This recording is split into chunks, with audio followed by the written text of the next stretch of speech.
Rebel Force Radio presents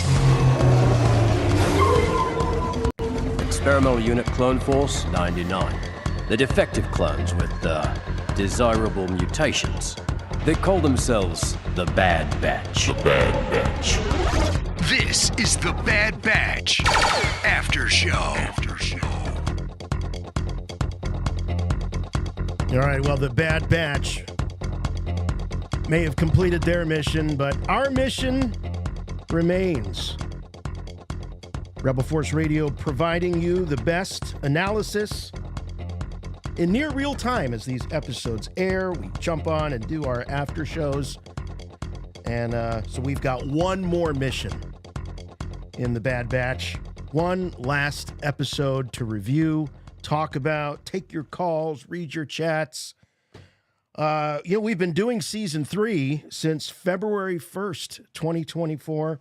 It was just after the holidays. We were still kind of in that post-holiday coma. Boom, the Bad Batch wakes us up, and hard to believe that it's all wrapped up. Very first episode of Bad Batch back on May the 4th, 2021. So it's been a 3-year mission for us here at RFR, and we've just had a blast. We were talking off air just how much fun the Bad Batch after shows have been. I don't know, there's just a certain, I don't know if it's sort of the Clone Wars vibes and bringing back all those feels and memories from that era of Star Wars fandom, or if it's just the fact that this is, I think, a really well-written show with great characters that stick. And these characters certainly have stuck. I'll be honest,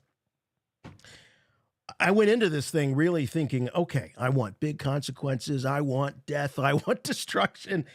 And when I started watching it, I immediately go, no, I don't want anybody to get hurt. I don't want anybody to die. I want to keep my Bad Batch. They've been through enough. She's just a kid. You can't do this to her. So anyway, this episode might be therapy for some of you. It certainly is for us. If you're new to the program, my name's Jason, and with me, as always, my good friend and yours from Chicago, Jimmy Mack. Hey, Jason. Hey, Star Wars fans. Consider me a member of the Sad Batch. Because the series is over. We were kind of complaining at times about the slow pace of the series, or episodes we felt were really inconsequential to the overall story. But those moments really got us to know the actual members of Clone Force 99, to not only get to know them, but to fall in love with them.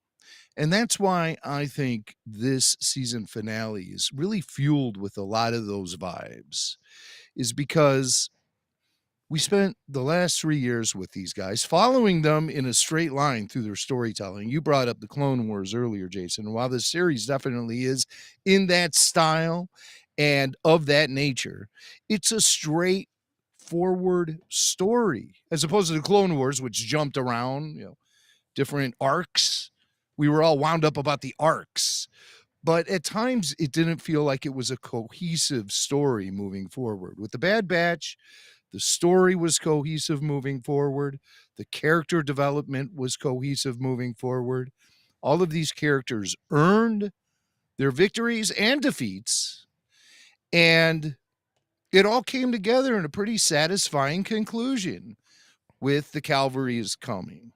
So, I'm looking forward to really breaking this all down, getting into it, hearing what you guys have to think about the Bad Batch, not only the series finale, but the entire series in general.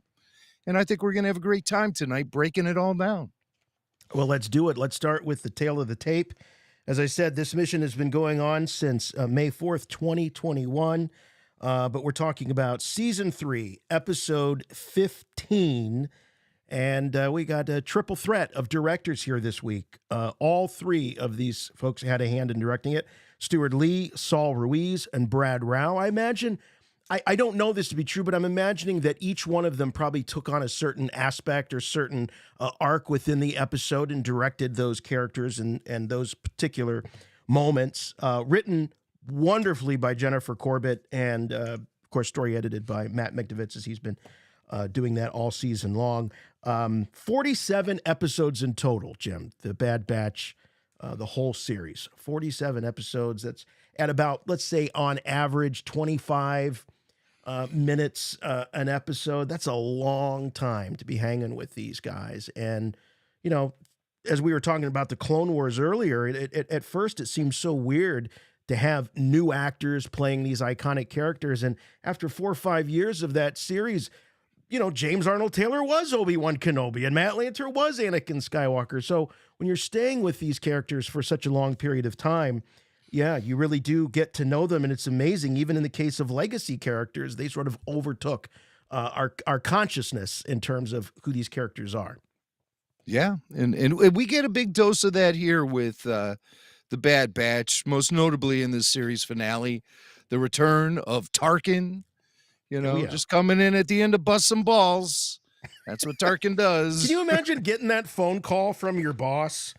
I mean, you're right in the middle of your whole world coming to an end. And they're like, I'm sorry, Mr. Hemlock, the Grand Moff Tarkin is on the phone.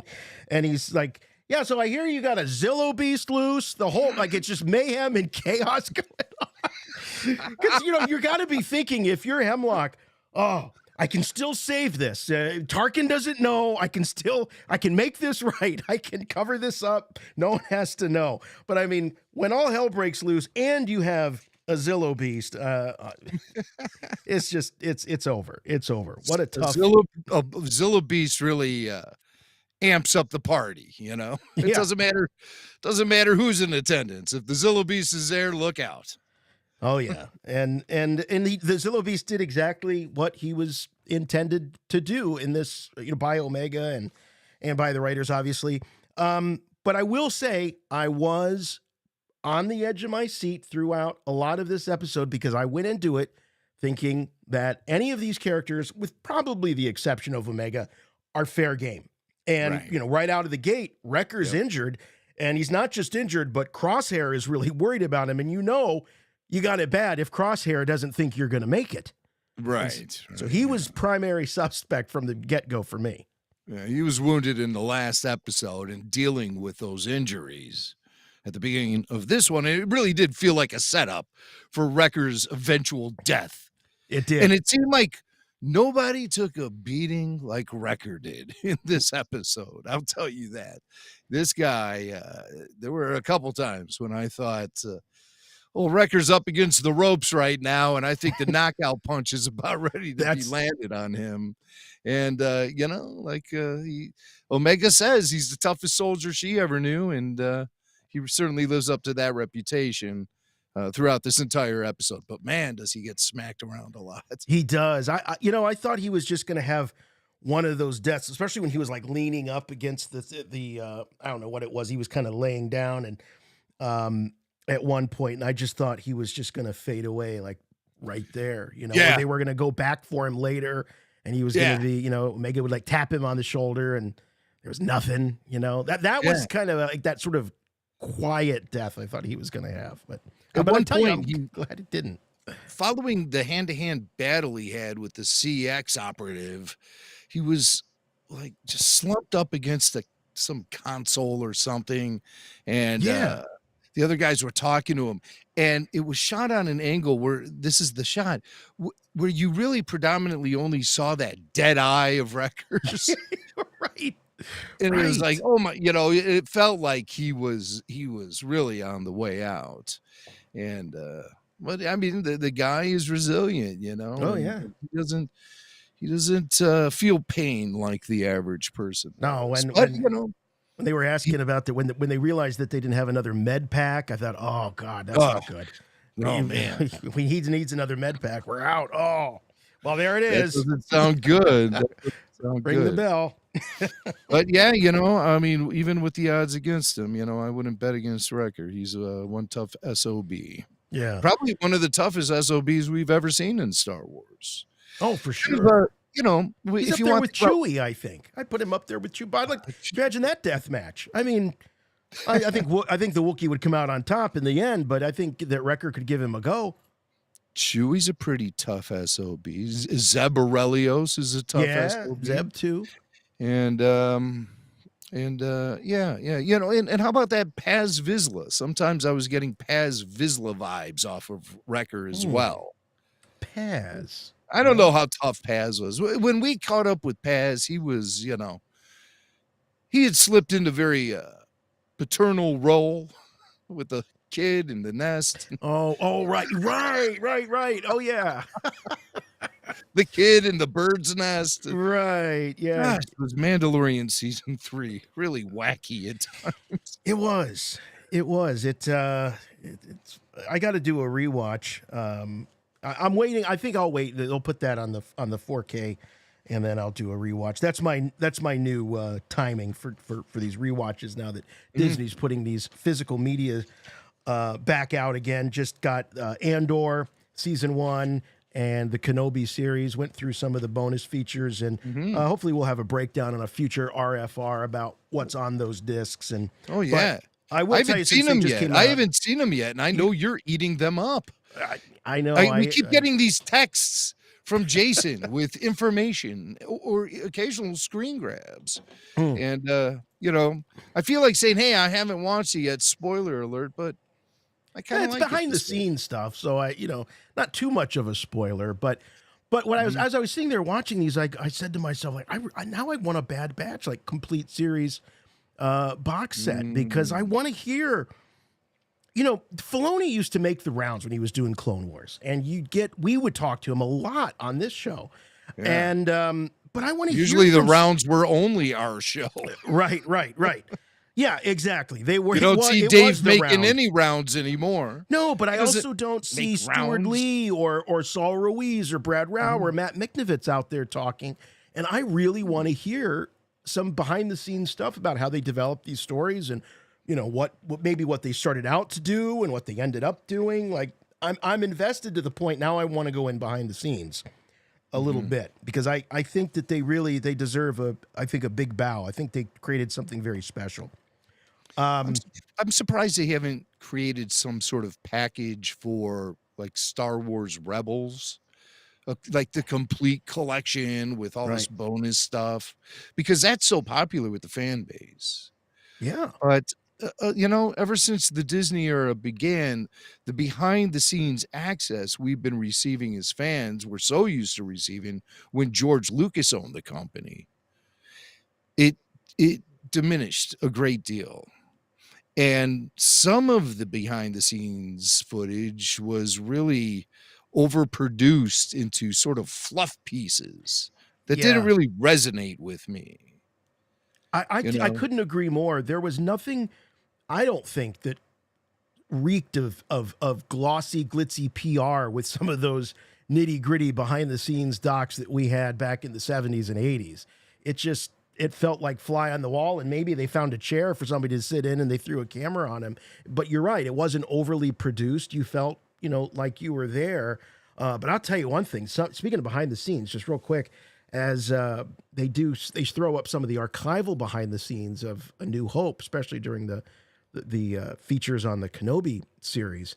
And I swear, the 4K transfer on some of this behind the scenes stuff of Alec Guinness walking around on set, you feel like you could just reach out and touch him. I mean, it's just, the quality is just so great. So anyway, we're here to talk about the Bad Batch, but run out and buy those discs if you're so inclined. Let's talk about Rampart and Hemlock and their little tete-a-tete at the beginning of this episode. Talk about a couple of egomaniacs. I'm surprised that their egos could both fit in that little room.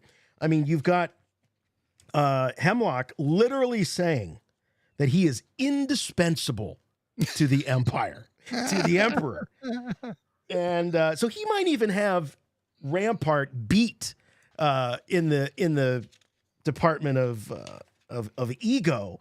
But I thought that was foreshadowing that he was indispensable. And I thought, okay, I think he's about to find out by the end of this episode just how dispensable or indispensable he was. In my headcanon, I had, as I was thinking about like how he was going to meet his end, I thought that he was going to barely survive, scrape by, and then Tarkin was going to take him out at the very end or order the Star Destroyer to destroy Mount Tantus. But his death was even more satisfying in my opinion. But as Rampart and Hemlock sort of face off, Hemlock is almost offended by the fact that Rampart's been slumming it with clones. Like, clones. You're aligning yourself with insurgent clones. Not a good look, he says. But Rampart, he doesn't miss a beat, and he's a pretty smart guy, and says, well, for someone that's guarding the most secret facility in the jurisdiction of the Empire, and it's such a high priority, and it's been compromised, I think you're the one that is potentially in jeopardy here.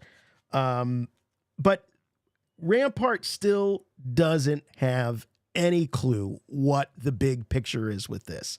He still thinks it's just about this young clone Omega. So with Rampart, he's always, it seems like he's always he's clawing scratching at anything he can get to get some hand. He needs hand, like we were talking about earlier this week. And he doesn't get it here, but he really gets it later with Nala Se when he gets the full story. And in fact, we don't even really know as an audience exactly the full story that he gets. But given that it's from Nala Se, my assumption is he knows everything about Project Necromancer. Oh, yeah. Yeah, he soaked it all in. And she said, flat out to him, the Empire will never get this information. Rampart only was interested in the information. Sure, he was curious about what the actual information was. He was interested in the details because I'm sure it was revolutionary stuff. But at the end of the day, there was nothing he was going to do with that information except use it as a tool for barter. Right. A tool, a way to gain the upper hand. And he, was probably looking for a price maybe from the Empire to return the information to them. But well, the whole time, Jim, I was looking for what is the thread of continuity that is going to keep Project Necromancer, at least that flame, going. I know that it diminishes. Okay, yeah. And I thought it's going to be Rampart. Rampart is going to use this information and be able to parlay that into getting back into good favor with the Empire. And yes. We'll see him again at some point. I would have bet my next paycheck on it as I was watching it, but his victory of coming into that information is very short-lived. Unfortunately for him. Yeah. And it's, the karma you get when you shoot Nala Se at point blank range and kill her. You deserve to go up in flames, just like Rampart did. But I hear what you're saying about the information regarding Project Necromancer. We learn at the end of the episode that none of the Project Necromancer data is salvageable. It was all lost in those data banks.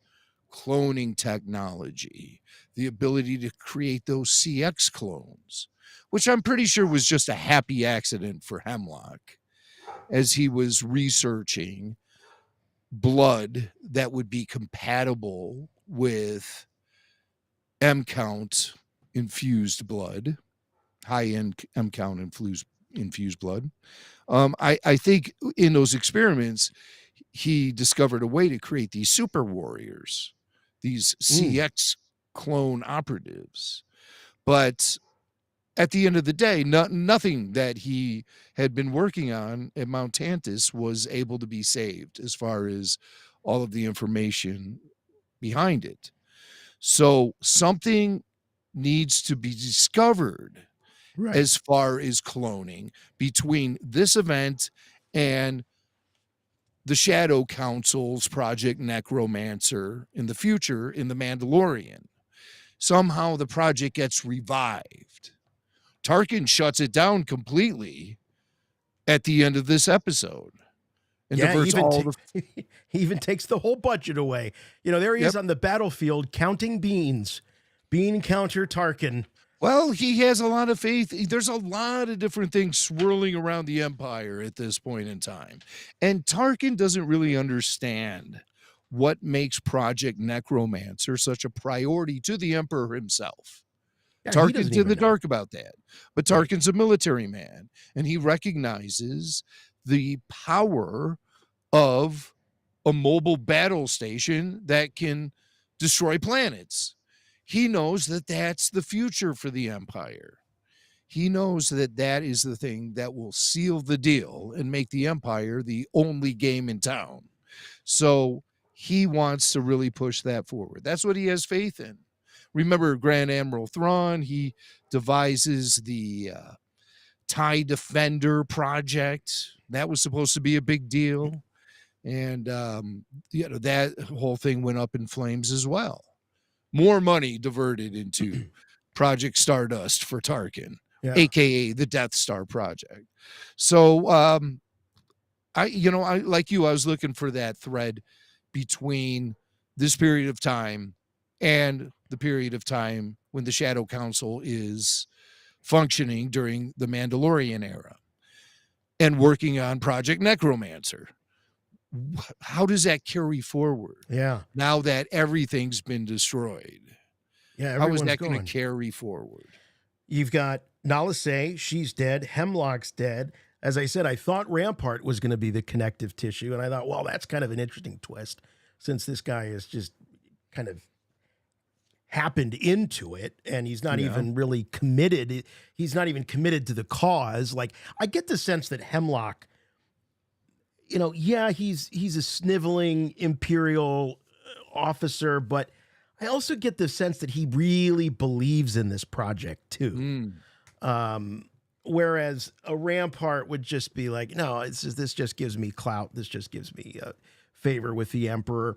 But I still thought he was going to be the connective tissue there into the next generation or the next iteration of this. Although we assume that the next iteration is with the Shadow Council in the post-Return of the Jedi era.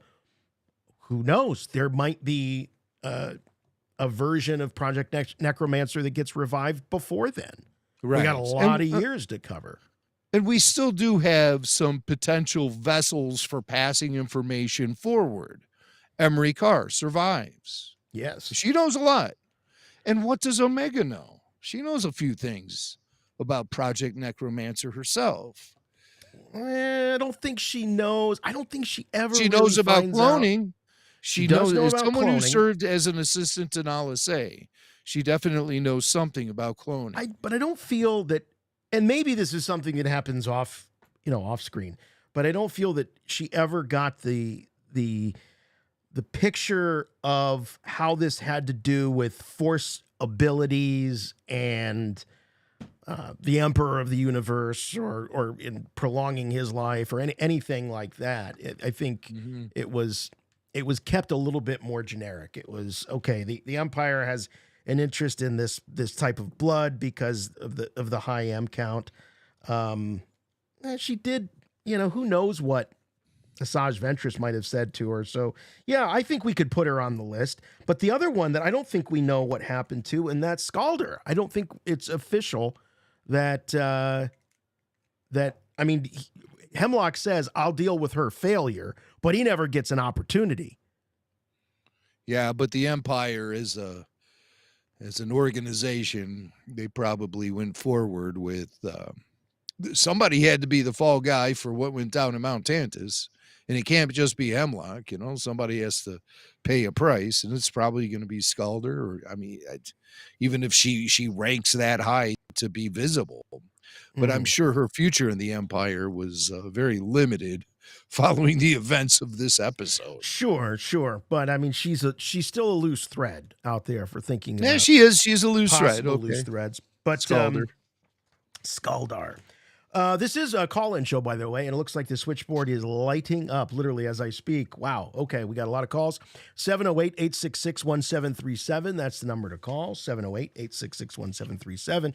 We got our call screener, Tyler Page, standing by to coach you through the process and find out what you want to talk about, and then we will pop you on. The Patreon supporters do get precedence, so we will make sure that all of our Patreon supporters that identify themselves as such get on the phones first.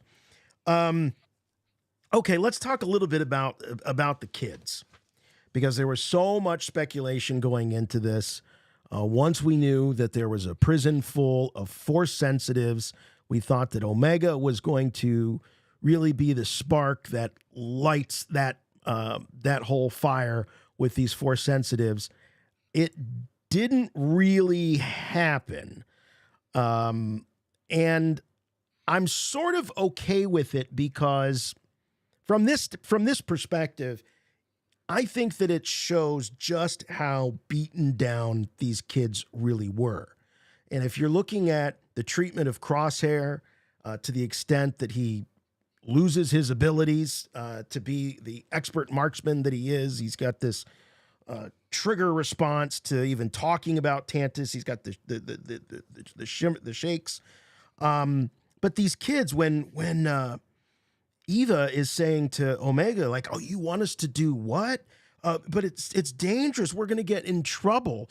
Like all of the fight, I think, is beaten out of these kids. I think that's the takeaway. They have absolutely zero hope. So to take them from that to being able to wield the Force outside of like Baron, as you pointed out, Jim, earlier this week, when we first met him, he was doing some crazy things as a baby, but that was just instinct. That there was no thought behind that. So I think looking back, it probably wouldn't make a whole lot of sense for these kids just to all of a sudden have these Force abilities that aids them in their escape. Maybe I'm making excuses. I don't know. It's fun to speculate, and also not even using it on purpose, just feeling the threat, and the fight for survival. Suddenly things happen, I did that, right. Those sort of situations, but that might have been a little too over the top for the type of series finale they were pushing us towards. I think really that all that matters at the end of the day is that these are kids that were stripped from their families and they're taken to a lab to be experimented on as specimens. It's really sad and pathetic and awful and immoral. And so and also what kind of fight do they have? They're children. Right. They shouldn't be fighting anyone or Well, anything. we're sort of comparing them to Omega, and how unfair is that? She's had years with some of the most elite fighters, and she has these enhanced skills. These aren't clones with any enhanced skills. Like you say, they're just kids who happen to have a high M count and with zero training and maybe even zero knowledge about why they're even there, what makes them special and unique. And they're such little kids. Have we ever discussed Omega's age? Like, what do we approximate her age would be in this episode? 12? I was going to say 12 or 13. 13, yeah. 13 max. 13 max. So she's obviously the big sister to this group. Sure. And to place them up against each other, you see that there's very little in common with a kid like Omega and little kids like these Force sensitive kids who were taken from their families. Right. And even if they did have any fight, it was naturally just drained from them. Everything has been drained from them. And there's some similar vibes comparing this situation to the situation on Andor with the Narkina prison. Right. And, right. Very similar. Yeah. And those guys were beaten down as well, and these were adult men. So yeah. And they were, those, it's a good comparison because you had, what was Andy Serkis's character, Kino Loy. Yes. This guy, you could tell because he had so much gravitas and weight and leadership command over the men that this was a formidable guy. But the idea, just the thought of even contemplating breaking out was just off the table for him at first. So imagine if you suffered as bad or worse as a 8-year-old child. I mean, how much fight are you going to have? Right. So, when you're held captive, sometimes just to exist, you have to accept the new reality and live within it and let go of what you used to be used to as creature comforts or family or independence, freedom. Right. You just have to live within the reality you're being presented. This is what happens to prisoners all the time. One question I have, though, is while Omega was reprogramming that med droid, Mm-hmm. Jack says to her, "You've done this before, right?" And she says, "Yes, but not that type of droid." I was trying to remember when in the previous episodes did we see Omega reprogramming a droid. I couldn't bring it up, so that's why I'm throwing it out there, because I want someone in the chat or maybe a caller to tell me exactly when that happened in a previous episode. I thought Gonky originally, but I don't think so. I don't think she ever actually reprogrammed Gonky. I think she infused Gonky with confidence just by being supportive for it, but I don't think she ever actually reprogrammed it. But there has to be a moment in these 3 seasons where Omega was there an reprogrammed Imperial droid at some point that she had to hack to That's get the question I'm information? asking. That's the Like question a I'm head. asking. Wasn't it a head of a droid or something? Why am I Yeah, there's somebody in the chat will get somebody's it. gonna Keep answer your this eyes out question. on that. So, yeah, it was fun. I mean, there was a lot of poetic justice in this episode. I mean, Skaldar getting the old hypo, so the shot, so that she passed out. Rampart getting blown up by a Kaminoan after he blew up their whole world. And then, of course, Hemlock just getting it multiple times and falling overboard after a little stab, I think it was, in the leg with that little device that Omega had been carrying around. How handy did that thing end up being? That little little toothpick thing she took off of the tray from Emery. Boy, did that thing come in handy. Yeah. As far as Emery goes, Emery and Echo are chatting. I mean, there's no time for details. Basically, he asks her, he goes, "How does Omega fit into all of this?" And she just said, "Well, she's vital to Hemlock's main objectives for the Emperor, Project Necromancer." And like Echo's just like, "I don't like the sound of that." And then he just like, he doesn't want to know anymore. He doesn't need to know anymore. Just like he's skeeved out just by the name. So let's do it. Actually, Echo has a number of funny lines. He sort of provided some comic relief in this episode. But something that jumped out to me, and I suppose it's obvious looking back, but when Emery Carr reminds us watching the show that she didn't know about the kids until recently. It wasn't until she took Nala Se's place. She had no idea that they were children. Right. So it's not it was not a slow turn for her. It was pretty quick once she realized what was happening with these kids. She was really having second thoughts. But, as she said in the prior episode, she was just following orders. Yeah, I've heard that before. But this is really the moment when she commits 100%. And so, yeah, she turns to the good side and risks a lot and ends up, getting the kids to safety. And as you said earlier, Jim, she is a loose thread out there. And so she's probably the one that knows the most, that if there is going to be someone that the Emperor would be looking for if he finds out that she's still around, and if the paperwork of her promotion made it through the bureaucracy for him to even know that she was in that position, she would be the one that he'd come after to try and reignite this thing, or at least find out what she knows. Yeah, for sure. But I don't see her willingly returning to the Empire to provide information. I don't think that would ever happen. I'm just pointing out that I think she is someone who has a bit of knowledge about cloning herself, a survivor of Mount Tantus. Right. And I like what you were saying about Echo and his reaction to hearing Project Necromancer. What did he say? Like, that doesn't sound good. Yeah. He's like, don't like the sound of that. Right. So, but he doesn't pry for more information. No, he's good. He's like, he's tapped out after your Necromancer. It's like what Spinal Tap used to say. It's one of those mysteries best left unsolved. Yeah, I would say that's exactly how he feels about this.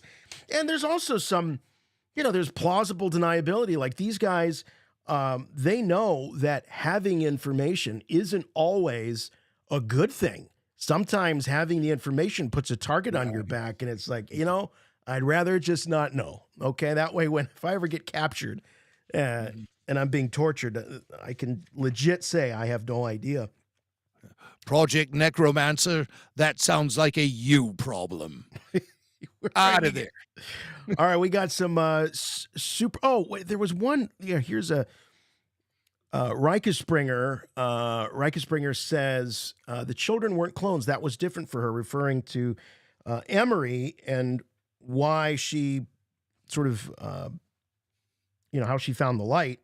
I don't think that it was just because they weren't clones. She's a clone, and she also says to Echo that she wants to do this because she is a clone, and she wants to help her fellow clones.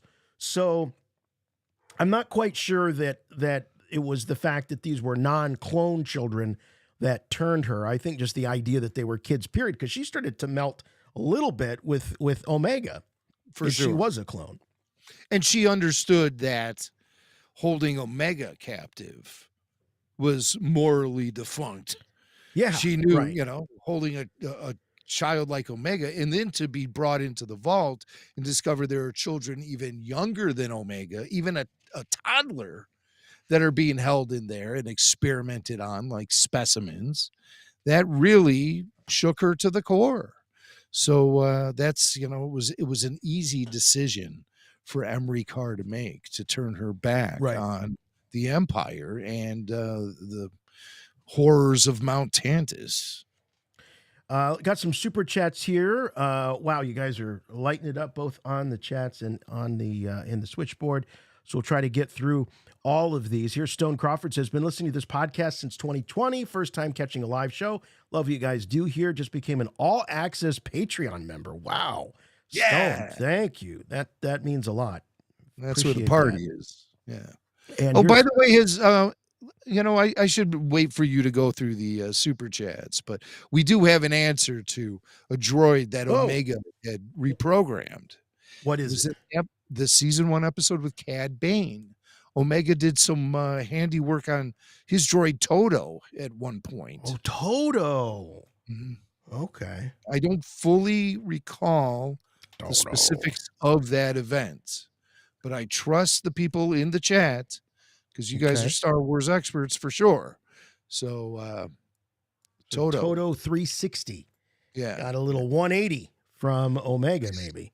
Nice. Here's Landon Lovett says, just want to say I really enjoy this podcast, and every single after show. Bad Batch series finale was incredible, and the ending was so moving. May the Force be with you.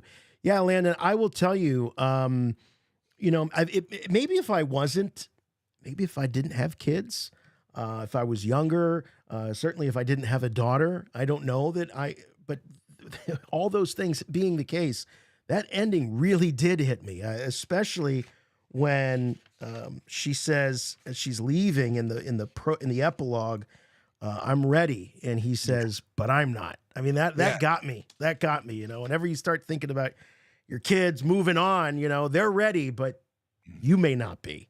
I'm not crying. You're crying. Yeah. Yeah. I was feeling it very early this morning as I was watching. Maybe a salty tear or two fell into my bowl of Cheerios. I'm not saying I wasn't touched by that moment, because it was very touching. It was. And what a great epilogue, and what a great way to wrap up the series by jogging us 5 to 7 years into the future as we see an adult Omega ready to go out and blow up her Death Star and join the rebellion and become a pilot. And we see Hunter is aged substantially. Yeah. The result of the accelerated aging of the clones.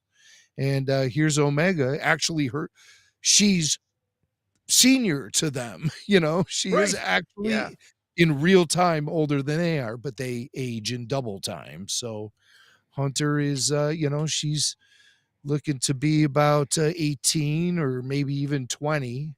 And that would make Hunter, reaching his, his middle. It's not like he's ready for the retirement home quite yet, but maybe he's about the feeling a boat. few aches and pains.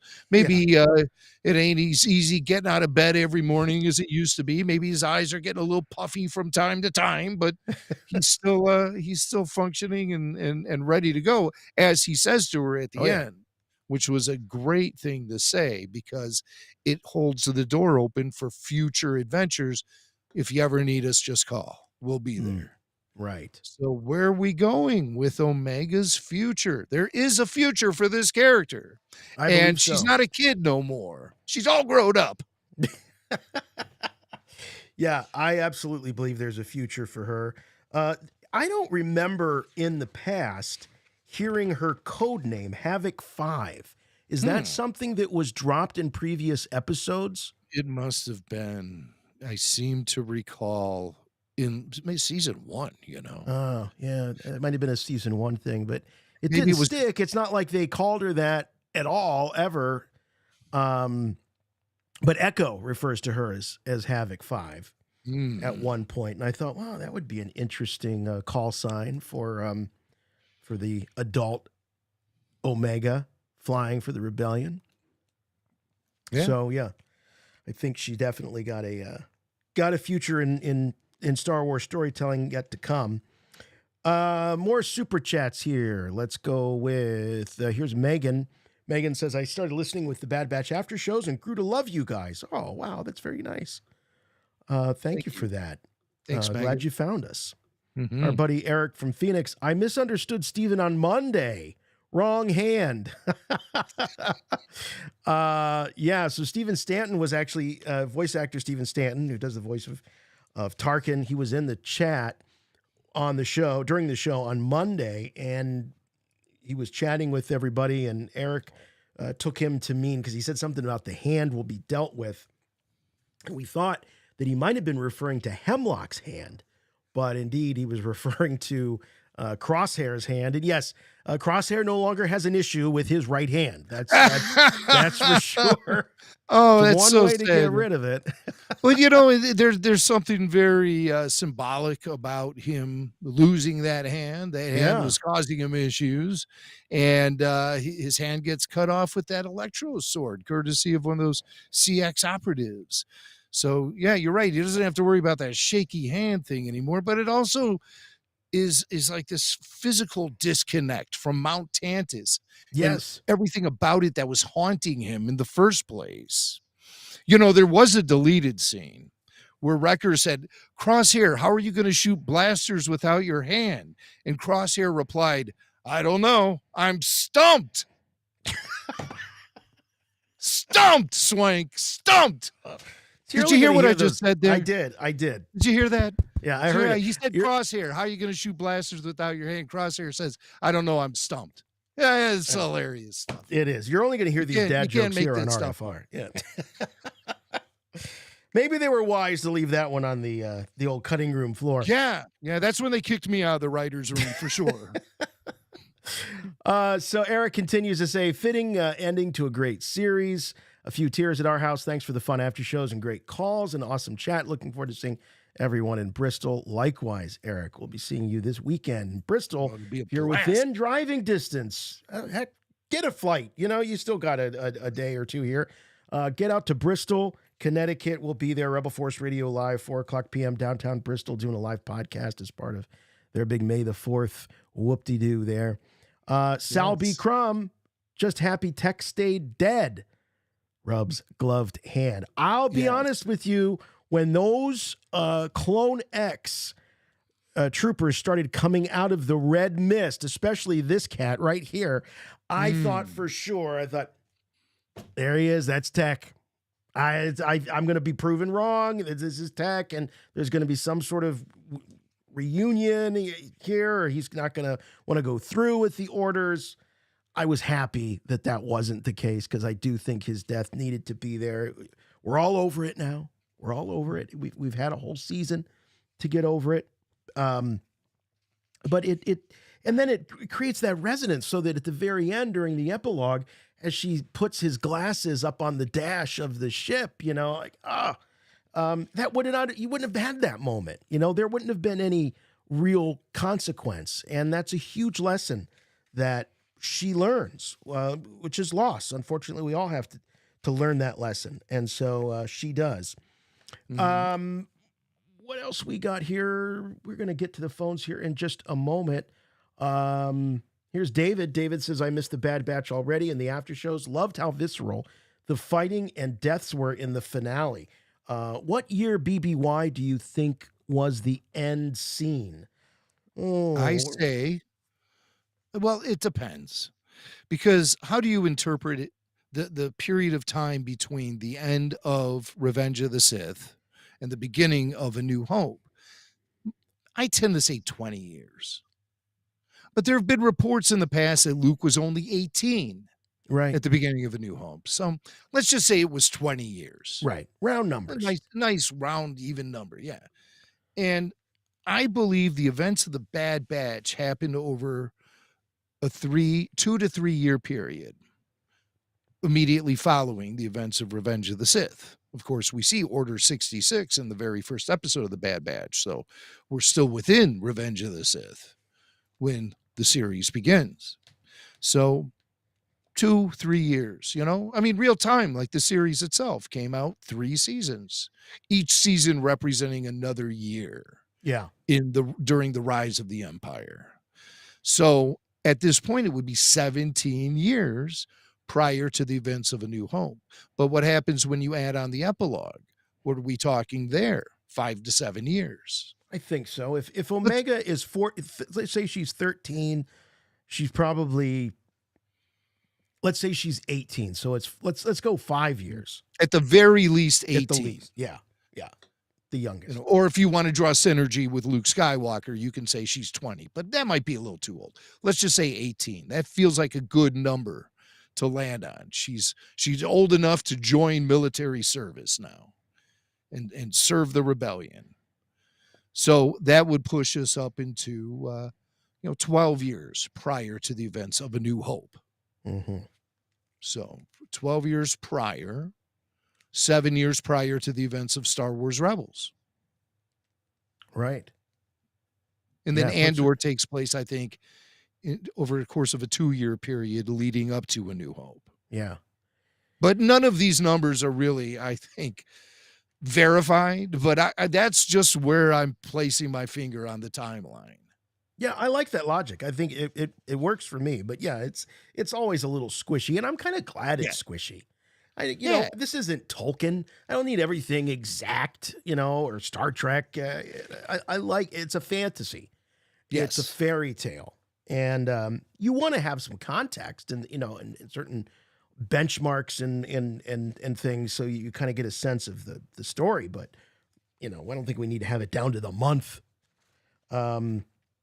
Let's see. We got Diana. Diana Orr says, Chut, can't stay for the after show, but I will be there in Bristol for the live show. Love it. Huge hat tip to all those who had a hand in making the Bad Batch such an amazing show. I agree, Diana. Definitely, they should be all taking a big bow, especially D. Bradley Baker. What a tour de force performance he gave over the last 3 years.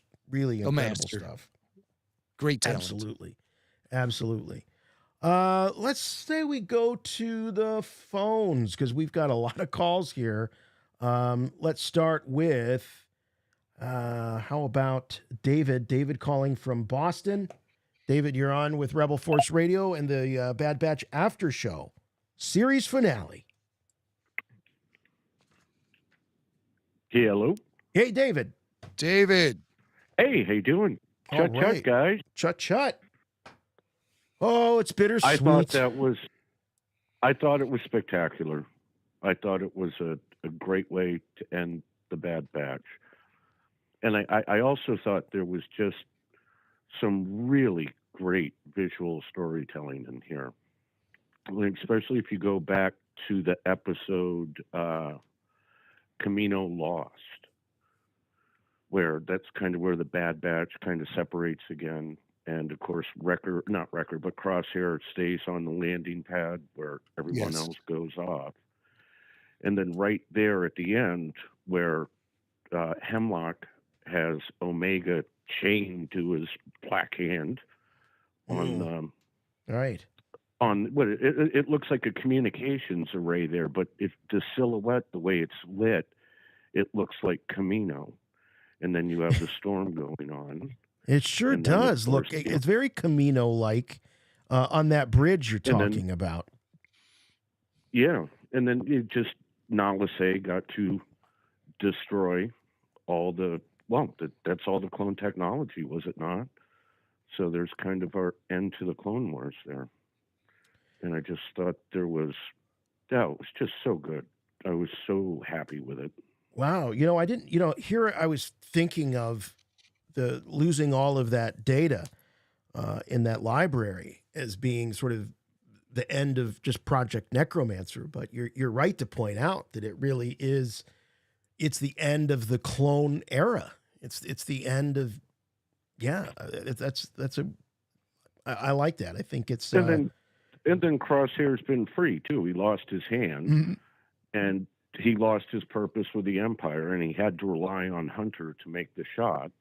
So he's fully back with his family again, and he's had his redemptive arc. Yes, and there is that moment when he's arguing with both Hunter. Crosshair is arguing with both Hunter and Wrecker, saying, "Hey, you guys go. You go on ahead. I'll stay back." And he was going to execute Plan 99. He was going to sacrifice himself. And Wrecker says no, and he says, "Don't you get it? Wake up. Clone Force 99 died with tech. We're not that squad anymore. I've been inside the mountain. I know what we're up against, blah, blah, blah." But I think what he doesn't get, what Crosshair doesn't get, is it's no longer about a unit, a military unit. It's about a family. And I think that is the thing, I think when he realizes, as Hunter says, no, don't even think about it. Omega needs all of us. The clones need us.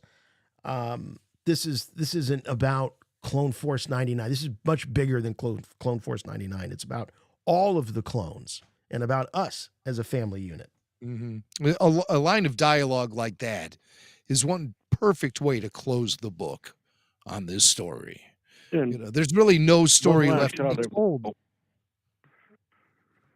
One last shot I was going to point out is after that, when Tarkin arrives, we finally see a Star Destroyer flanked by two Old Republic cruisers. That's so right. We really have, the tip of the spear is now the Empire. The Clone Wars have ended. Is this the absolute debut of the Imperial class Star Destroyer, the Star Destroyer we're so familiar with from the very beginning of A New Hope? Is this the actual debut of it? It's very cool to see it being flanked by two. Well, I don't know. I think it's the first time we see it. I think it's it the first time we've seen it. Bad. I think it is. Yeah. The prequel Star Destroyers were called the Venator Star Destroyers. And now the next step has been taken as the Empire clutches and clenches its fist on the throat of the galaxy with the debut of the Imperial class Star Destroyer here in the last episode of The Bad Batch. And then, of course, we don't know of any other advancements in Star Destroyer models until we see Darth Vader's Super Star Destroyer by the beginning of Empire Strikes Back. So this is the preferred model for the Empire as it really starts to establish their rule of order throughout the galaxy. So a great debut. Yeah, very much so. Very much so. Oh, thanks very much, David, for the call. Did you have something else? Yeah, looking forward to seeing you in Bristol. Oh, great. Yeah. All right. Well, see you there, my friend. It's going to be a good time. All right. Yes. All right. Night, guys. Looking forward to it. Thank you very much. All right. Let's, we got another one here. It's a tale of two Blakes, but I think, I think we know the one that we got to take. All right. It's time for Blake's Take. Hello, Blake. Hey, Chut. Hey, Chut, buddy. Good to talk to you. Big yeah, finale. Good to talk to you guys too. He's Yeah, waiting for it was- his theme. It was crazy. He wants his theme. He wants his this theme. I got enough Theme song. buttons to push. All right. It's time for Blake's Take. All Thank right. you. There it is. I was There it uncomfortable is. starting this without the theme. Blake, obviously. All right, Blake, I will build a button. If you end up watching The Acolyte, I will build a button just for Blake's take. So anyway, yeah, it's the finale. What'd you think? It was crazy. Like Yeah. I didn't expect it to be like this much. I thought It's time for Blake's. You didn't So expect good, it to be I hear it this twice. much. Indeed. You get the theme twice. Go ahead, Blake. Continue your thought, buddy. but in this episode, from like the rest of the season, with everything, it feels like it's been taking longer and longer for every single thing that has happened. But with this, it all happened like super fast. Yes. Like you go from one thing to another, to the Zillow Beast, to you see Hunter, Crosshair, and all of them see the Zillow Beast breaking out and then doing a Jurassic Park with the scream, and then just goes into the woods. Never, who knows? I love that wonder moment. What Tarkin was thinking. You know, like if he was to just come, like he comes in with the Star Destroyer, and I wonder if he saw the Zillow Beast or not. Like, it'd be funny if the Zillow Beast just started like crawling back up Kansas. That would be And fun. eating all them troopers too. Well, you know, it's funny you mentioned that because Tarkin is like pretty chill about everything there at the end. He's starting to talk about budgets and whatnot, and they got a Zillow Beast that's on the loose. Like, I mean, at any moment, I think that Zillow Beast could come back, right? Yeah, Or but maybe they're shutting down the shy. facility. It's not Yeah. his problem. Well, I know, but I'm saying while he's standing there out in the open, I mean, what's to stop the Zillow Beast from? I think I probably would have, I don't know, I guess maybe just sent my troops down there to deal with it. I could have done it all by hologram. But he was just standing there just perfectly fine. It was like, all right, we are going to change all of the funds to Project Starduster. While there's a Zillow Beast crawling around, the whole Mount Cantus is basically destroyed. Mm-hmm. There's troops dead everywhere, and he's just the calmest person in the entire facility. He just stands I there. think, and he's just you know like, what I think it he's is, like, Blake? It's not calm. It's just cold. Tarkin is cold. There's no, he doesn't care about anything other than increasing the might of the Empire and accomplishing his goals. Yeah, that dude is cold as ice. Mhm. Speaking of firsts, is this also the first time that we see the regular TKs with the red? I mean, up to this point, they were just clones, and the clones are now all like Scorch. They're all the commando style. Yeah. Yeah. So these are the regular TKs, but wearing the red as being the what are they? They're the elites. They're the Well, they were the shock troopers. shock troopers, right? That's what they called them in the Clone Yeah, Wars era. shock. The ones that had the red highlights on their armor. But I have to admit, I didn't really look too closely at those troopers accompanying Tarkin. I should have taken a closer look at them. You're saying they were the updated, more familiar stormtrooper as opposed to the Macquarie armored ones. No, these are still the Macquarie armored ones, but I don't remember seeing the Macquarie armored ones in the red with the red helmets and the red shoulder pauldron. True. Okay. True. Yeah, I don't recall that either. Seen that. Yeah, that seems to maybe be a first. But Blake, you had a lot of predictions and thoughts throughout this series, as you would call us. Is there anything that you predicted that didn't happen that you wished would have happened? And what are you glad didn't happen that you predicted?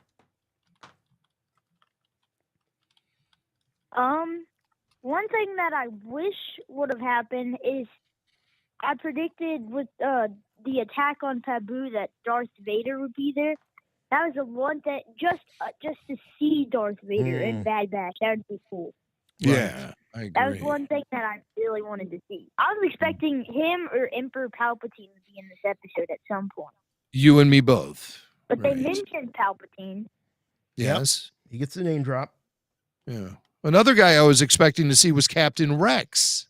He doesn't show up at all. He does, but he does get a name drop as well. Yeah, none of the clones showed up. I was thinking of seeing like Wolf, Yeah. Rex. Then there was trying to remember. Gregor. Cody. There was talk about Cody showing up at some point. Yeah, Cody. And Gregor. Mm-hmm. I was thinking of like, yeah, the entire like the rebels from like Star Wars Rebels, the them three who live on the machine walker thing, whatever it's called. Yeah, with a title all three of them. with a title like The Cavalry Has Arrived, who was the cavalry? I guess the cavalry was, as Wrecker called them, I think going back to season 1, they are the cavalry. They're the cavalry. That no one else came. And of course, that was the first line of dialogue we ever heard from Hunter in the Bad Batch introduction in season 7 of the Clone Wars. The cavalry has arrived. Yeah. So the batch is the cavalry, but no Captain Rex. I really thought that he was going to come flying in with a bunch of clones to help the big battle at the end, but he only gets name checked when Crosshair tells Wrecker and Hunter to contact him at the communications tower when Crosshair's trying to lose the dead weight. He felt Hunter and Wrecker were a little too beat up to continue the battle into Mount Tantus, but they all stuck together as good soldiers do. So Right. very important. All right, Blake. Well, what's something that you predicted that you're glad didn't happen? No, that's tough. Yeah. I'm trying to think of all the things I've predicted. Well, for me, it was, I just thought up until the very end that we were going to lose another Batcher. I thought that was pretty much written in the stars, but oh yeah, one thing that it just came to my mind: losing Wrecker. You were glad we didn't lose Wrecker. Yeah, I'm glad me too. we didn't lose him. Yeah, me too. He's probably one of my favorite on the Bad Batch because he's just funny. Yeah. He's what brings, like even when they're like at their lowest point in this episode, they're all battling everything. He still makes jokes. Like he still has like his little glimpses of where he just brings up the mood like for just a couple seconds though, and then it's right back to the fight. Yeah, I like that. He breaks the tension, and that's a great thing about Wrecker is that he doesn't take anything too terribly seriously. He certainly doesn't take himself seriously. But well, Blake, I want to thank you for being here almost each and every week. We know you got sports and things that you're into, but you've been here and you've always brought your A game on your calls and making your predictions, and you've got a lot of fans out there that love hearing your calls, and I count Jimmy Mack and myself amongst those. So Thank you for always being here for us and all of your great takes, and maybe we'll see you this summer or hear from you this summer with the Acolyte. Oh yeah, I'll be here for that. All right. All right. Thanks, buddy. Have a great one. Are you guys gonna do a Tales of the Empire? An after show for Tales of the maybe. Let's see how I things don't go. With the Bristol thing happening this weekend, we certainly will devote a little bit of time to revealing our initial reactions to that show. An actual after show, we'll have to talk about that. Like Jason said, we'll have to figure that out. Maybe next week. Who knows? We'll see. It's possible. We'll assess everything over the weekend. Yeah. All right, buddy. Take care. Thanks very much. All right, there he goes. There goes Blake. Hey, I do want to take a quick pause in the action and thank some friends of ours here over at Bull Airs. We talked about them on the last after show. They're new friends of ours, and man, they have something big happening on May the 4th a galactic size drop. They're going to be launching this new line of extremely limited, and when I say extremely, I mean extremely limited shoes inspired by our favorite galaxy far, far away. You get to choose between good and evil. The light side with the Cloud Princess steers. I hope those are for guys too, because I kind of like those. They're like little driving moccasins. I kind of dig those. The Forest Rebel Shorthorns or the Red 5 Custom AJ1 High Tops. Now, if the dark side is more your style, you got to go with the Troopers, the Custom SB Dunk Lows. Or better yet, get all four with a 4-pack bundle. And if you do that, you'll save $300. That's just $9.99 for the entire collection. And you're saying $9.99 shoes? Well, they're very limited. That's right. Only 50 of each design are going to be made. They are going to go quickly. All come in a custom display box. Adult sizes available, sizes 4 through 18, as well as youth sizes for most of the designs. They probably even have a size to fit, Blake. Size 1 to 3.5. And if you're wondering, if you're asking who is Bull Airs, well, it's a pop culture themed footwear and apparel company crafted from the mind of artist Tom Bullman. If you've heard of Tom before, that's probably because he is a world famous tattoo artist from the hit show Ink Master. Bull Airs offers limited edition, highly sought after, collectible, handmade, and numbered shoes. Tom's a crazy Star Wars fan since 1981. He's been going to Star Wars celebrations since 2007. So trust us when we say that these are for fans by fans. Once again, very limited edition shoes will go up for pre-sale Saturday, May 4th, 12 noon Eastern time, and only at bullairs.com. I'll give you a little hint. So you're going to bookmark this. It's bullairs.com/May 4th, 4TH. Little tip. And you'll go right there, and you can you don't have to buy the bundle. You can take your pick. They also have some apparel. It's great stuff. So thank you so much, Tom, and the folks at bullairs.com for helping us out here at Rebel Force Radio. Yeah. All right, we got some more super chats, and they're super. Here's Fart Party. I loved it when I could actually see it. Felt like I was wearing those stupid eclipse glasses the whole time. Psyched for Bristol this weekend. All right, another one, Jim, that's on our side about how dark this can get. And there were some dark scenes. There were some very dark scenes in this episode. And I'll give, like, the finale, with the standoff between Hemlock and Crosshair and Hunter and Omega. It was very dark.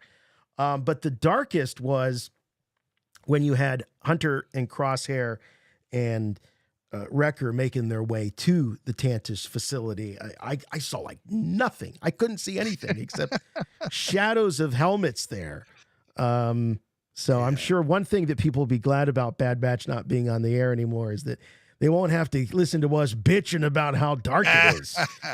Well, I mean, that's actually, the style of storytelling today. Visually, it's heavy on the shadows and darkness. But I mean, a lot of times the lighting will really provide some outstanding moments. Like there's a great shot of the stormtroopers. They were all lined up in the hangar to confront the Zillo Beast. And they all have their blasters up and the lights go out and it gets dark. So they start opening fire and you see the red blaster bolts being the only illumination in the room. And it just looks so stunning as it was shining off of their armor and stuff. Yeah, it was very cool. These are new techniques made and advancements made in computer animation. And so naturally, when they learn they can do something, these wizards over at Lucas Animation, really, they dive in head first and see how far they can push the envelope. The Bad Batch has probably been the most shadowy and darkly lit animated series of all time. But what do I know? I'm no expert on animated series to begin with. So maybe they all look like this now.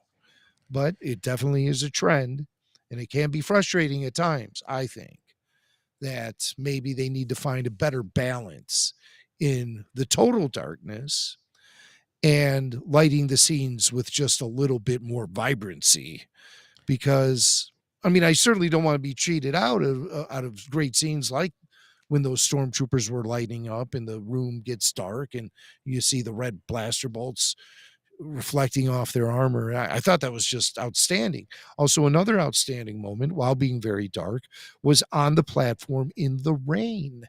It was so beautifully animated, and occasionally the frames would light up with bolts of lightning, and it adds so much texture and vibe to the visuals.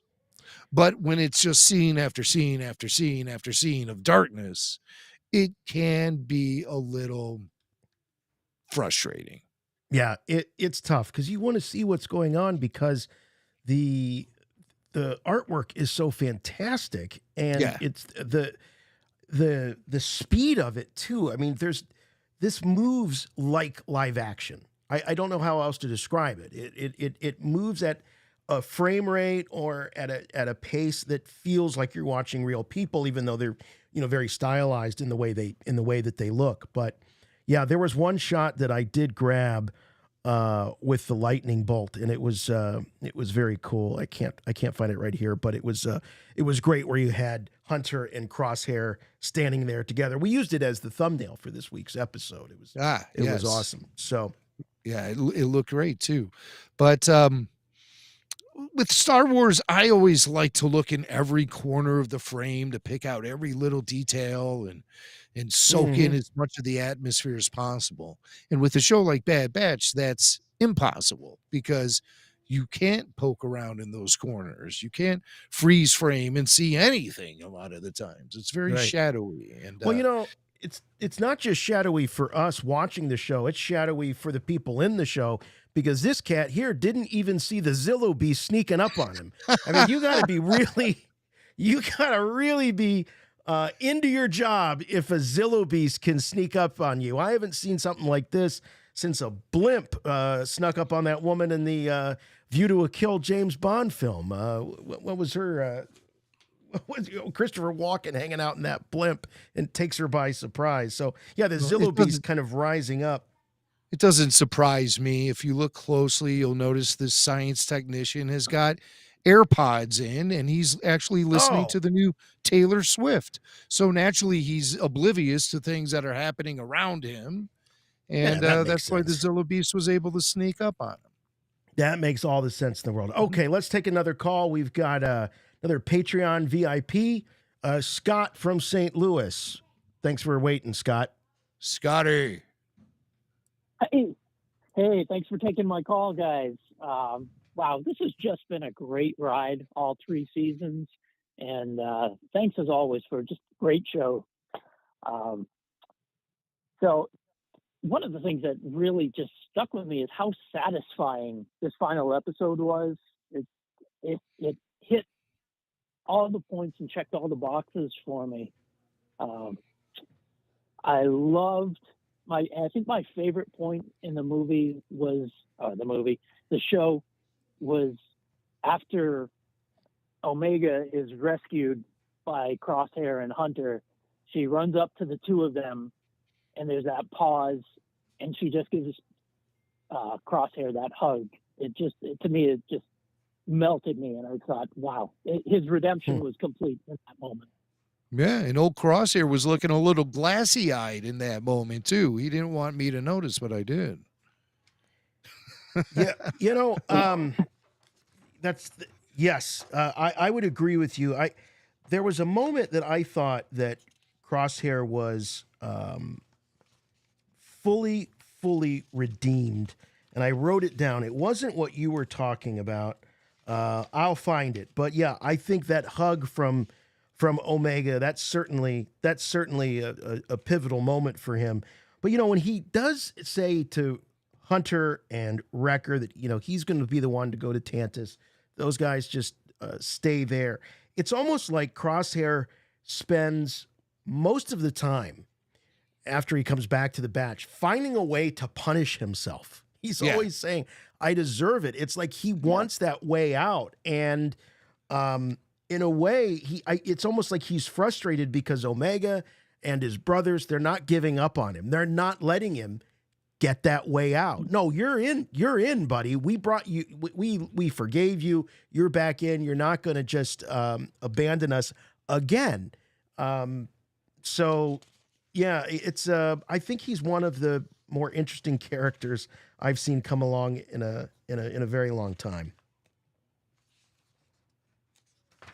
Yeah, one thing I really found myself doing over the past few weeks, I did a rewatch, and a couple of the themes of that are like traditional George Lucas themes in the original series and the sequels was the theme of the freedom of choice and the importance of that. And I thought this final episode really highlighted that, where everyone's given a choice. Wrecker, you can sit it out. And he's like, no way. And what you were just talking about, Jason, with Crosshair saying, I'm going to do this myself.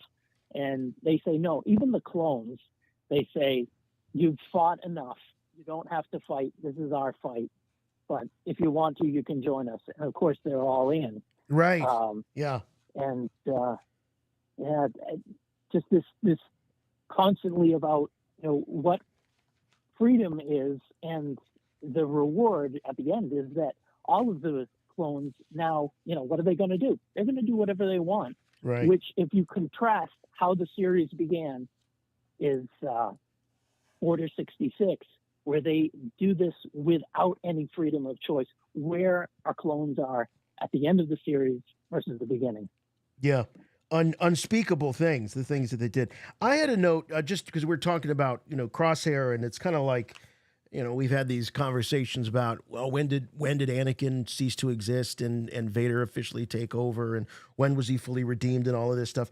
And for Crosshair, to me, I felt it was the shot. When he was able to make the shot to free Omega, that was the complete and total redemption, because he has value again. Even though he's missing a hand, he still is adding value to the team, and he was able to rescue her, save her the way she saved him, and that was sort of that was the moment, sort of the complete arc for him. But great stuff, Scott. Thanks very much. Appreciate the call. Yeah, we'll see you guys in Bristol this weekend. Oh, great! That's great. Awesome. Looking forward Everyone's to going it. to Bristol this Well, weekend. I was thinking about it. Jim, we've done live shows out west in California. We've done them in the southeast in Florida. We've done Midwest, Cleveland, Chicago. We've never done anything in the Northeast, really. No, never. So this is a whole new world for us. Yes, and it's long overdue. I'm glad it's happening this weekend. Downtown Bristol, baby. Rockwell Theater. May the 4th be with you. A full day of Star Wars activities and live RFR, and The Empire Strikes Back. Yes, sir. Yes, sir. All right. Well, he's gone from being in the chat on Monday to actually being on the phones right now as we speak. Voice actor Stephen Stanton joining us. What a wonderful surprise this is. Yes. Tarkin himself. And hey, Stephen. Jason Swank, I take issue with your characterization of a regional governor as a bean counter. I don't know. I mean, when the budget's the first thing coming to mind, if the we'll say the for last Tarkin, remnants of beans have been swept away, dear boy. Well, for Tarkin, I'll say if the slipper fits, but that's a deep cut there. But the governor. well, I will definitely take the scolding. in the galaxy far, far away, if you've ever watched a show called The Clone Wars, we have space waffles, but I don't ever remember seeing any beans anywhere. No, we haven't seen beans in Star Wars. But I tell you what we saw this week was, I thought, a fantastic ending to a series that I predict is going to only grow in stature and in the years to come. I think that quality always rises to the top. We saw it happen with the prequel films. We've seen it happen with the Clone Wars series. I think we're going to see it with the Bad Batch. I really do. I think you're right there. I think it's a show that has just really sort of I don't know how the best way to put it. It's sort of like put up front and center the best of what Lucasfilm Animation is able to do in both storytelling and presentation in their artwork. It was beautifully done, and this finale was just, it was just something else. I as you guys know, when you're in the show and you're recording and you have the script, it's one thing, and then when you see what all the artisans at Lucasfilm do with it, that's a whole thing entirely. It's very different. And I'm sitting there with my tissues, dabbing my eyes. Someone's cutting onions in the room. Yeah. I mean, it was just it was wonderful. Kevin Kiner and the Kiner brothers music. Once again, these guys are just emotionally they just tear you apart with their musical score. It so accentuates the animation on screen. It's such a wonderful marriage of two different art forms together. Yeah, it all comes together and forms something really, really beautiful and really great. I was saying at the top, I was going into this episode, saying, I want consequences and I want there to be big dark moments. And then within 5 minutes, I was like, no, I don't. I want everybody to live happily ever after, because I really have become so fond of these characters, and they have been through so much. And this show hasn't been afraid of doing what I think some shows don't want to do, which is let these characters earn their stripes on the screen, instead of telling us that they're this, they're that, they're really skilled at these things. Actually show us how they got there. And I think this show has really done that. And I think it's why Omega is a popular character. We've been doing these after shows, and there's been very, very little, sometimes with younger characters, kid characters, there's a little bit of pushback, blowback, but there really hasn't been with Omega. And I think it speaks to the actress that's providing the voice, as well as the great writing, but just showing how she evolved right before our eyes. That's the main thing. No, I agree with you 100%. Michelle Ang did a superb job as Omega, and I loved watching her grow up on this show, all the way to the end where we see her as a young woman getting ready to go fight in the rebellion. Jennifer Corbett, our showrunner, Brad Rao, our director, they really did a wonderful job letting these characters breathe and grow and really just come into our hearts in a way that I can't remember since I watched Rogue One, when I'm watching, the characters at the end give their lives up for the rebellion. I haven't felt this kind of emotion in Star Wars animation since watching that film. So yeah, I think they did a superb job. Steven, do you have a particular member of the Bad Batch that you consider a personal favorite? I mean, out of Clone Force 99, those guys. Yes. Yeah. I'm partial to Wrecker, only because I know D. Baker so well, and I know him as a person. And when I see him putting the different parts of his personality into these characters, I love what he's done with that character, because D is a father, he's a dad, and I just see, and he's also a very fun-loving guy, and I just love what he's done with all the characters. But Wrecker, I have a soft spot for him. I don't recall any other voice artist having such domination over a single series, probably since Mel Blanc was doing voices for Looney Tunes, when he was voicing all the characters. Has there been a production recently where just certain voice talent completely dominates and portrays so many characters? I can't think of any offhand. I mean, Seth MacFarlane, he does a lot of the voices in Good one and Family Guy, but not the way that we're talking about here, where these are really fully developed. I mean, not to say anything against Family Guy, I love that show and I've worked on it, and they could do a lot of great comedy. But in Star Wars, we've gone from, I mean, you guys have been there from the beginning. I mean, like I mentioned last time I was on here, I mean, I did my first interview with you guys all the way back in Clone Wars, and we've done Clone Wars, Star Wars Rebels, Star Wars Resistance, Bad Batch, and you've watched the growth of not only Lucasfilm animation, but of the development of these characters as we've gone along. And, you know, the clones, I think they're near and dear to a lot of people's hearts. And Dee has really, the man deserves an Emmy of some sort for what he's done for this franchise all through the years. I mean, I remember long time ago, this is where we're working on Clone Wars. Dave Filoni, we weren't towards the end of the series yet, but we were getting close to where people were talking about it. And Dave was saying, you know, we have a lot of discussions about how we're going to handle this stuff because, you know, if anybody has seen the movies, we know that the clones turn against the Jedi. And he says, but for a lot of kids, for a lot of young people who this is their first Star Wars, the clones are heroes to them. It's like, they can't be the bad guys. It's like, how are we going to handle this? You know, where we do this terrible thing to these characters where they turn against, you know, the Jedi and, you know, Order 66. We all know what happened. So, you know, Dee has done a marvelous job of bringing some heart and soul into some characters that are essentially all the same guy, right?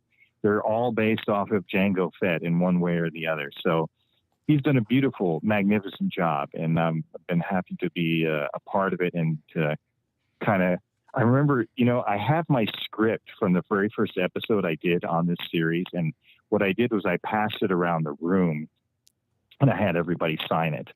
And Dee put on it underneath his name. He goes, "Here we go again." And I was like, "Yep, here we go again, brother. This is just it. This is, you know, for me, for Tarkin, I have a feeling this is my final hurrah. This is a beautiful bookend for this character that I started doing 13 years ago. And I don't know what stories are left to tell in the clone era, but I thought this was a beautiful wrap up for a lot of things.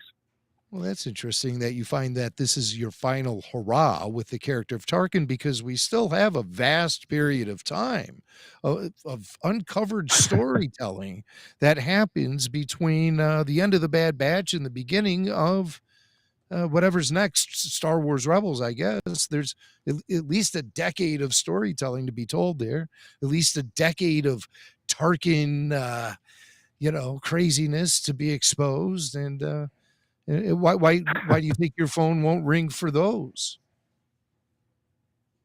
Well, you know, I don't know. It's just a general feeling that I have about the character and all, you know, like I said, I've done him for so many years now. And I don't know that if they have more stories to tell, we'll see what happens in the future. But, you know, we've got so many new series and especially in live action that we're expecting to see with the Acolyte and Skeleton Crew. A lot of new characters are going to come into our consciousness here, and I think there's just a ton of stories to tell. I don't know how many more there are for the original trilogy. Of course, it's not up for me to say. It's up to Lucasfilm and all the storytellers there. But I feel I've done the best that I can with the character up to this point.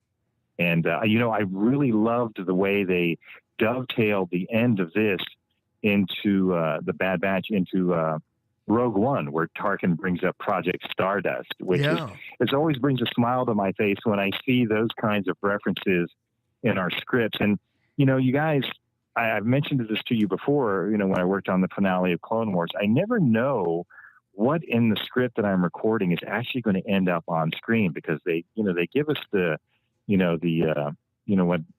finale of Clone Wars where like everybody got up to, when I say finale, I mean the end of season 5.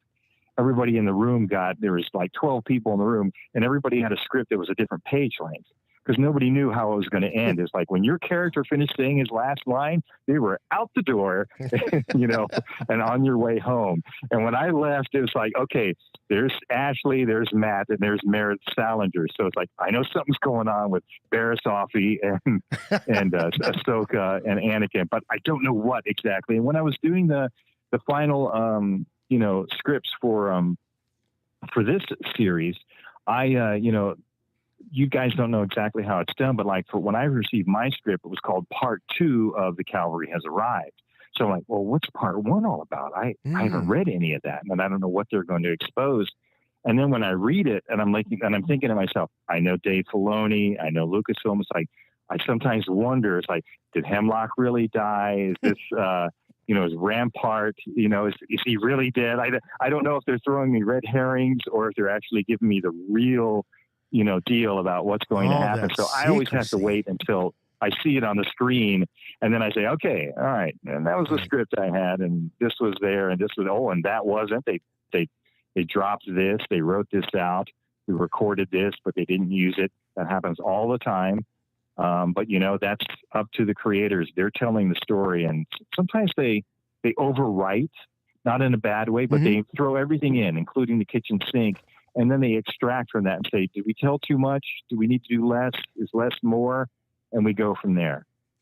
Well, it's a great group of creatives, Stuart and Saul and Brad and Jennifer, who wrote this script, Matt Miktovitz, that's overseen the whole thing.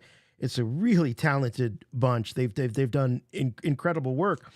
But I like to think that these tales of, we saw Tales of the Jedi, now we're going to see Tales of the Empire, that they could keep this style of Star Wars storytelling alive. And there could be another Tales of the Empire that, hey, I'd love to see a whole Tales of Tarkin. Why not that? I want to see more of this power play between the big Imperial Three going into A New Hope, Palpatine, Tarkin, and Vader. I would love to see more of those dynamics. I think that's just ripe for something like a Tales of. Yeah, I mean, we could go on and on about all the things that we'd love to see, because all of us have, when we watch that first original film, all of the questions pop into our heads. When Luke says, "You fought in the Clone Wars," and we're all like, "Whoa, hold on, what's the Clone Wars?" We want to hear more about that. And Lucasfilm has given us more over the years. And Tales of the Empire, once again, I look at the trailer for that. And I'm sorry to sound like a broken record, because I kind of harp on, how beautiful the animation is and how cinematic it is. And I look at the trailer at that, and I'm seeing characters from Rebels being done in the Clone Wars style. And I'm thinking, wow, these guys are really pulling out all the stops. I can't wait to watch that here come May 4th and see what they do with that. It looks just really beautiful. That was the one thing I noticed about our finale tonight. As soon as the first few frames of this episode of The Bad Batch came on screen, I thought, okay, they gave Keith Kellogg and Joel Aaron, they said, do what you guys want, spend however much money you need to. This has got to look like, a masterpiece. Every nickel was on the screen. You know where the money was spent. You can see it. You see where all the money was spent. It was really phenomenal. A tour de force in terms of the visuals, and then wrapping up the characters, I think, in a very satisfying way, was also great. And the voice performances too. When you arrived, or no, actually, you contacted, I should say Tarkin, contacted Hemlock via hologram. He said, "You can expect my arrival shortly." Awesome trilled R's on arrival. It was great. Oh, you nailed it. You nailed it. If this is your final performance as Tarkin, you gave us the trilled R we loved. Well, thank you, Jimmy. I mean, and you have the same reaction that like Brad Rao does when he directs me, because he loves that when I look for those areas where I can really pay homage to Peter Cushing and his theatrical delivery of dialogue, and always looking for those areas where we really can kind of like sell that and just kind of like spark that, give you that little dopamine rush in your mind. It's like, that's Star Wars, that's Tarkin, that's Cushing. That's what we're always going for, because like I said, many times we record more than what ends up on the screen. Scenes get cut for time and pacing and so on. And we have a lot of fun doing it. It's always a shame when stuff ends up on the cutting room floor. But, Tarkin is one of those characters that, I always hope that they give him more to do, so that he's not just the bad guy with his hands behind his back.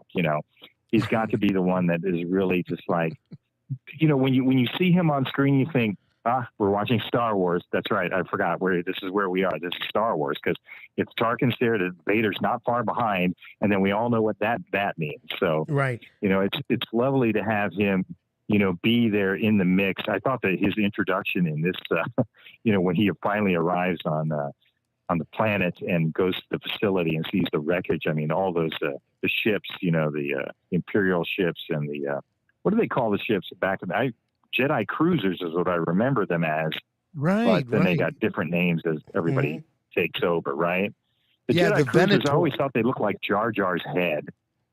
Yeah. A little bit with the eye It stalks. always reminded me of Jar Jar's head. They got a long snout with the eye stalks on them. That's immediate. And when I think back to that, I think back of we had that great episode in the Clone Wars where Gregor gives his life so that Meeber and all those guys can get aboard the Jedi cruiser, and then they find out the whole thing is hijacked and there's a Tarkin hologram on there and all this kind of stuff. And the thing explodes in this, amazing color burst of rainbow and destruction. And then those ships are they're fantastic. And to see them together with, ships that we recognize from A New Hope, it's just, the fanboy in me just loves seeing that kind of stuff. I'm a fan as well as being, a part of this stuff. And you're always, it's wonderful to see all these things married together like that. Yeah. Well, we're fans of yours, that's for sure. And I know that I speak for everybody that is on the chat. When you jump in, it's a thrill. There's an electricity that goes through, and everybody's so excited, that you're here. And we love getting the calls, and it's very important for us to continue hearing from you as you. I hope this isn't the swan song for your Tarkin days, but if it is, great work. I think you have done. You've done us all proud, and you've certainly done Peter Cushing proud. That's for sure. Well, thank you so much for saying that. And, I just wanted to say a shout out, not only to you guys, but to your audience, because back in the day when we were doing the Clone Wars, Dave Filoni would often bring up you guys and your podcast and your listeners and how amazingly astute everyone was at figuring out what it was that we were going to do. You didn't always hit the mark, but man, you did it enough times where it was like, these guys, are they seeing our scripts in advance? So you guys are fantastic. And everybody, your listening audience, my shout out to all of you. You're some of the best Star Wars fans I've ever had the pleasure to know. And I love all of you guys and your audience. It's just wonderful to have an association with you all. Wow, man, that's such a great thing to say, Stephen. And coming from you, it certainly means a lot.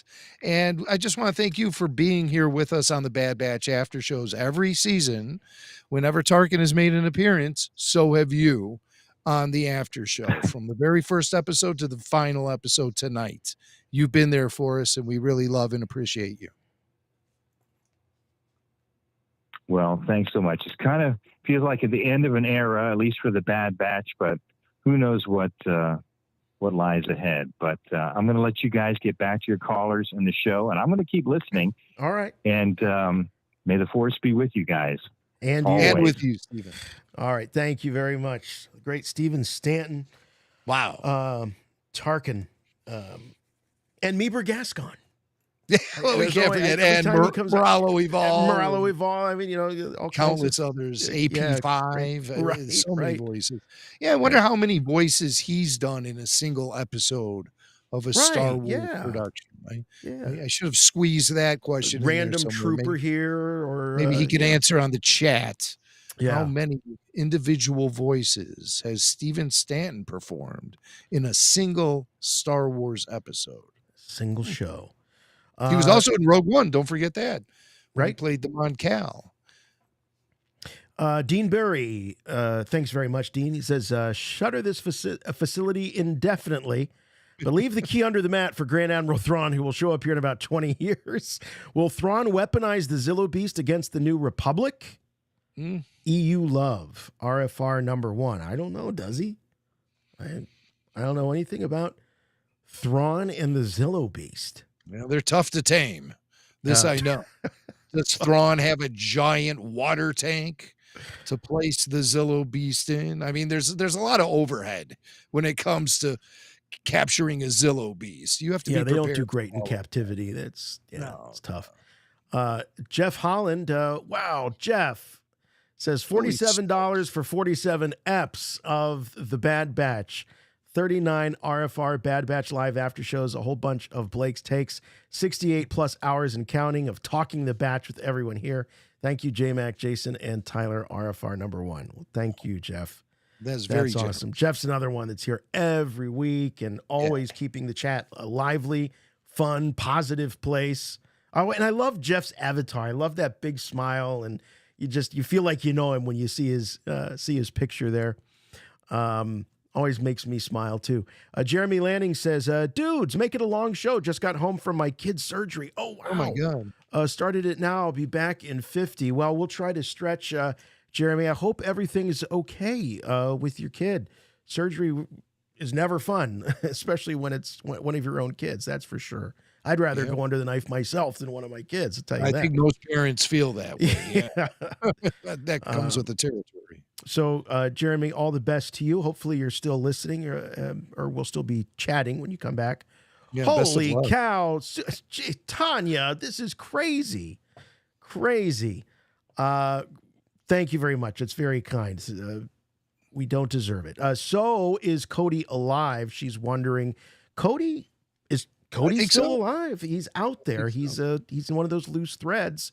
That's why I hope that this era isn't truly over, at least in terms of animation, at the very least. I want there to be more in this, I think, still very fertile era of Star Wars. Yeah.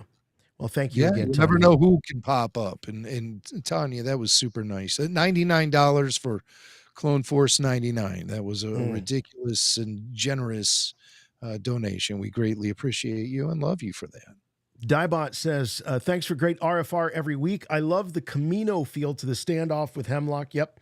The rain and the platform took me back. Also, Crosshair got his sniper accuracy back after they cut his hand off. Yeah, it wasn't something that was in the hand. It was something up there, and it unlocked. So there's a lot of symbolism to him, having his hand amputated, because it was almost as if he was amputating along with the hand, the PTSD that was attached to it. Right. A real unfortunate way for him to cross that threshold. But, hey, it's Star Wars. All he has to do is take a droid hand, screw it on. He's good to go. I mean, it didn't slow down Luke Skywalker at all. He's got the little plug. I absolutely love this shot. Right before the epilogue, we got this shot of them all just sitting there, almost like a portrait. And you look at this, and Hunter's got his eyes closed. Omega's got her eyes closed. They're just finally at peace. And there's Crosshair. He's got that plug, so he can just he's like Echo now. He can just snap something on there, right? He can have if he's making eggs, he can snap a spatula on there, a whisk. A whisk, yeah. A whisk if he's going for scrambled eggs. Right. And then there's Wrecker. Not a lot of thought going on in Wrecker. You can tell. He's just he looks at me. He looks to me about as smart as my golden retriever, who I love, by the way. But they have a similar expression. But yeah, I do love that shot very much. More super chats here. Here's Anthony. Says, I missed a lot of these after shows due to work commitments and doing a flyby tonight, boyos. Doing a flyby tonight. Oh, okay. So he's doing a flyby. Okay. Flying by tonight. Great ending. Anyone else wonder what Omega's call sign was? Sorry, I'm going to miss Bristol. RFR forever. The call sign was the Havoc 5. Havoc 5. Yeah. And I was asking whether or not that was the first time we heard it. It's the first time it stuck out to me, but it seems odd that they would drop it for the first time here. I think it was something that they mentioned before. Gary says, I'm gearing up for the Skywalker Saga movie marathon on May the 4th. Whoa. Yeah, you're more than a man than I am. But hey, you got to let us know how it is. Show at rebelforceradio.com, Gary. We want to hear your firsthand take on how that goes. Will I stay past The Force Awakens? Impossible to see. The future is. I think if you make it till Force Awakens. You got to stay for the whole thing at that point. Yeah, once you see Force Awakens, you got to commit, Gary. Over 24 straight hours in a movie theater. You know, people are going to be passing out left and right, and I guarantee you, there's going to be snoring going on, vigorous snoring. Don't say I didn't warn you. You know what I would do is I would bring like a little water spray bottle with me or a super soaker. And if someone starts snoring, just give them a blast. Get them back in the game. Because I would go nuts if somebody was just sawing logs next to me while I'm trying to watch a Star Wars film. But it's going to happen. Of course. You can't hard to see the future is. Well, I'll tell you, I can see this future. And it's going to be filled with a lot of sleep apnea in the theater. Here's Sean Robb says, Chut, glad the finale delivered. I was doubting they could wrap it up after the last few episodes, but it was brought to a satisfying end. RFR number 1. Thanks, Sean. It certainly was. Appreciate it. Very satisfying. They nailed the landing. Yeah, I think they did. Despite some really lofty ideas and expectations we were having, I think it was a perfect series finale. It offered me much more than I had anticipated. I agree.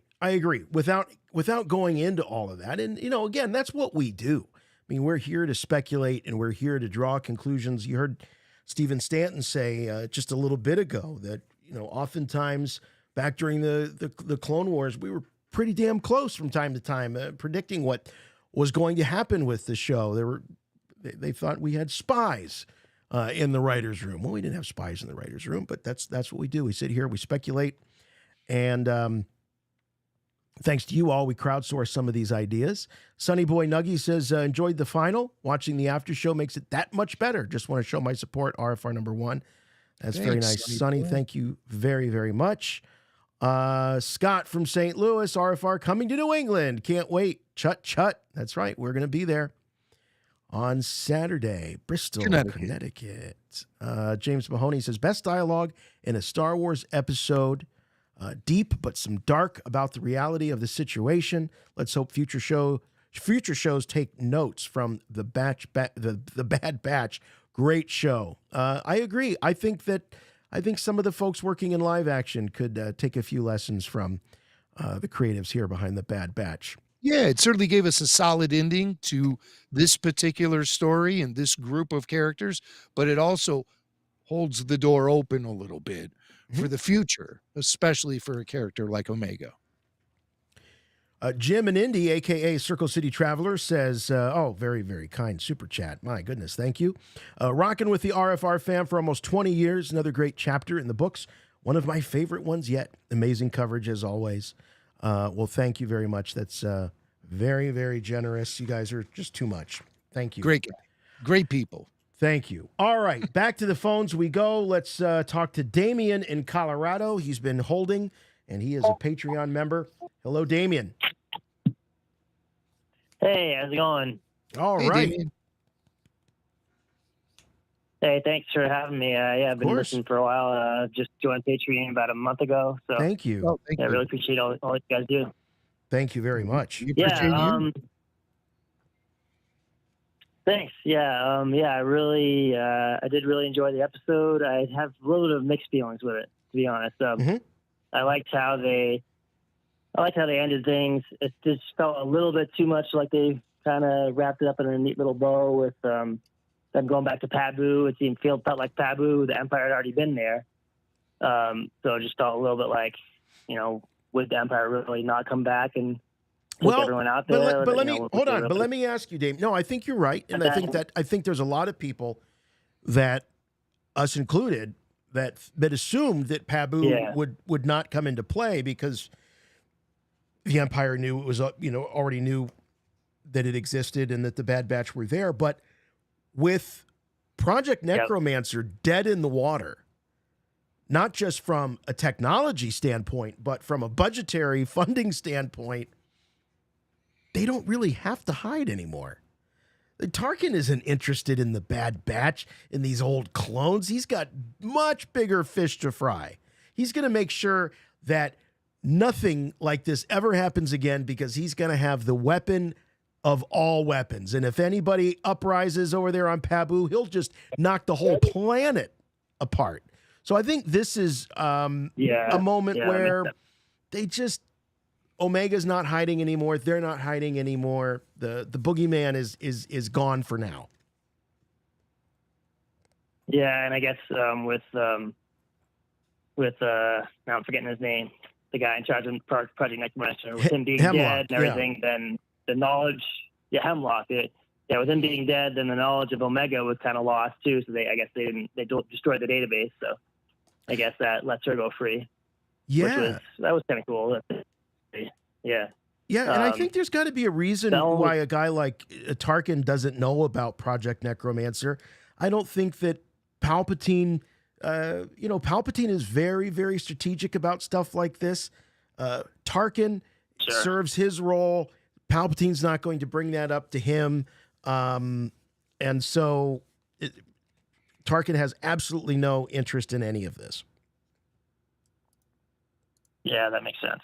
Yeah. The only other question I had for you guys was, two other questions. Do we think Omega's going to show up in some other future show or movie or something like that around the time of, I don't know, Return of the Jedi, or I don't know when it would be? Or the other question is, or the other just thought I had was that on these clones that they made a whole mystery about the Special Forces clones, whatever they were called. It was just a little bit weird that, we were thinking, it might be Commander Cody, it might be Tech, and then there were no one really, I guess. But yeah, that was a little bit of a letdown for me. But yeah, and I don't fault you for that. I mean, I got bit by that with what was the guy that turned out to be just green mist during Ahsoka? That guy. We were all what was it, Jim? Merrick. Oh, Jim, I can't hear you. I think you're muted. Oh no, I'm not. You're not muted? Yeah, then no, Merrick. No. Right? Yeah, it was Merrick. I'm not muted. Yeah. I'm not muted. Yeah. I'm not getting any audio from my kid. Oh, there he goes. Yeah, no, that's okay. Kid, We're having some technical issues here with Jim. I think it's on his end. I don't know if it's on my end. Hold on. You know what, Damien? Hold on one second. Let's see if we can get Jim back on here. No problem. Yo. Hey, Jason. Hey, Star Wars fans. I don't hear you. Still don't hear you. What the? Sorry, man. I don't hear you. Hey, Tyler, let me see if I can hear you. Tyler, can you jump on? Hey, 1 2 1 2 1 2.